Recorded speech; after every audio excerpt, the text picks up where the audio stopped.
Olá pessoal, vamos para a nossa última revisão em preparo aí para a nossa prova final e nessa última revisão falaremos sobre a legislação trabalhista, tá? Então, para a gente exercer qualquer profissão que seja, é indispensável a gente estar atualizado e saber daquilo que diz sobre o profissional, o que diz, o que as leis elas falam sobre o empregado, sobre o empregador. E nós já vimos que a lei trabalhista ela foi surgida, né, teve um surgimento lá em janeiro, em 1942, na presidência de Getúlio Vargas e com seu ministro Alexandre Marcondes, tá? As leis de trabalho é a lei que rege as relações de trabalho, individuais ou coletivas, tá? Então, o objetivo foi reunir a legislação que já existia na época, reunindo-a, né? E não poderia receber a denominação de código porque não se tratava de um direito novo, apenas de uma reunião consolidadora. E aí vamos conhecer um pouquinho sobre os contratos de trabalho, que é um acordo ali expresso, uma relação, um vínculo empregatício entre o empregado e o empregador, no qual o empregado ele se compromete a trabalhar para o empregador que vai recompensar o seu trabalho por meio de uma remuneração de um salário.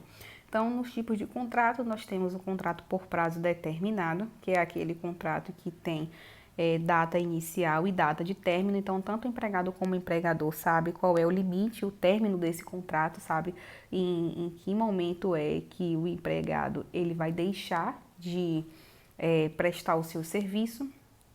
Temos o contrato de experiência, que é feito no momento em que tem-se o objetivo de garantir ali uma experiência, tanto do empregado como do empregador, em relação àquela profissão, em relação àquela atividade, né, que está sendo exercida. Então, serve como um período ali de experiência. Contrato de trabalho por obra certa é aquele contrato em que o trabalhador, né, o empregado, ele vai trabalhar por uma obra certa, como o próprio nome já fala. Geralmente são os pedreiros que trabalham em área de construção civil, eles vão ser remunerados e vão trabalhar ali por aquela determinada obra. A partir do momento em que a obra terminou, o seu contrato também termina.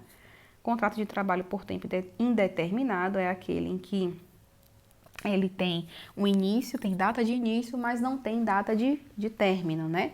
É por um tempo indeterminado. Não se sabe quando vai finalizar esse contrato, quando o empregado ele vai deixar de prestar o seu serviço e nem se sabe quando o empregador vai poder demitir esse empregado. E o de aviso prévio é aquele em que precisa ser dado um aviso prévio, um prazo, se eu não me engano, de até 30, pelo menos 30 dias antes, né, para tanto o empregado como o empregador deixar de exercer a sua função. Tanto um como o outro quiser deixar, o empregado deixar de exercer sua função, quiser sair da empresa do trabalho e o empregador quiser demitir, precisa ser dado um aviso prévio. Sabemos que a nossa jornada de trabalho, para aqueles que têm carteira assinada, o ideal é não passar 8 horas diárias ou 48 horas semanais, que é o tempo em que o trabalhador ele permanece ali no seu local de trabalho.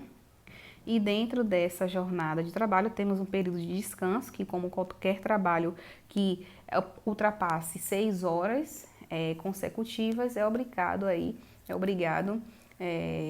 conceder um intervalo para repouso, né, que geralmente é o horário do almoço, que depende da empresa é 1 ou 2 horas.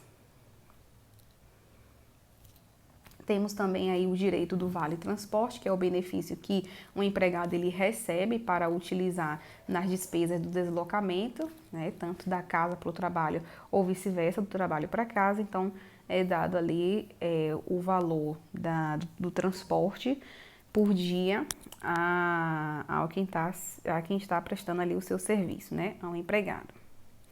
Tem esse direito também às férias, né, que é garantida a todo trabalhador pela CLT, as férias anuais e são remuneradas. É um período de descanso que é concedido, né, ao trabalhador após 1 ano de contrato de trabalho.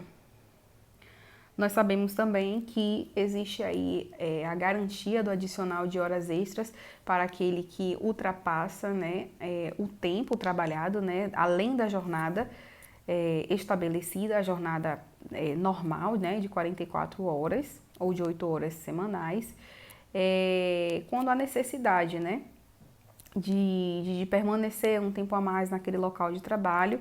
Então, o ideal é receber ali um adicional de horas extras ou até mesmo transformar essas horas, o valor das horas extras, transformar em folga, em algum dia na semana. Nós que trabalhamos também na presença de agentes nocivos, né?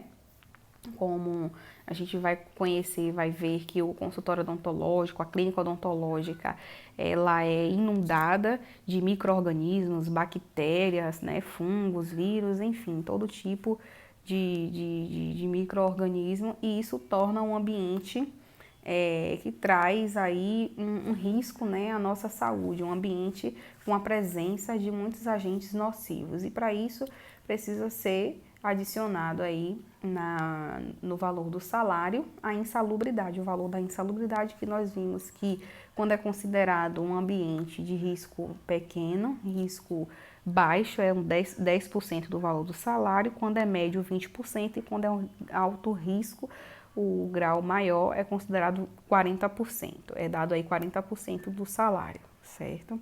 Vimos também sobre o Fundo de Garantia, que é o FGTS, que auxilia o trabalhador caso ele seja demitido. O INSS, que é o Instituto Nacional de Seguro Social, né, que vai estar ligado aí diretamente ao governo e que dá direito aí ao trabalhador em relação ao auxílio-doença, auxílio-maternidade, também está relacionado à aposentadoria. O seguro-desemprego, assistência financeira de forma temporária, que é dado ao trabalhador, quando ele é demitido sem justa causa, ele tem aí o direito do seu seguro-desemprego. Pronto, e aqui fazemos a nosso resumão, a recapitulação das aulas que foram dadas e terminamos com essa pincelada aqui de legislação trabalhista e espero que vocês tenham captado todo o assunto e qualquer dúvida ainda estou aí à disposição até segunda-feira, que será a nossa prova, tá bom? Tchau, tchau.